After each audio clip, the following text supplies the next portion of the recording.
Hello guys, in today's video I will be showing you how to fix Microsoft Teams freezing problem.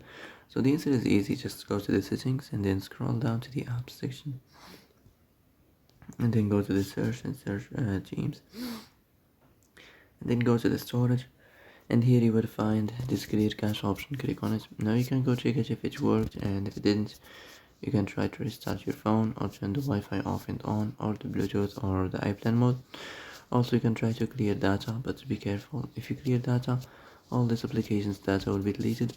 This includes all files, the settings, the accounts, the databases, etc. So be careful if you want to clear your data.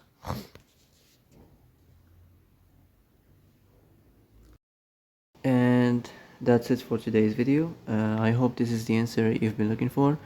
If you like this video, don't forget to like and subscribe, and see you in the next video. Thanks for watching.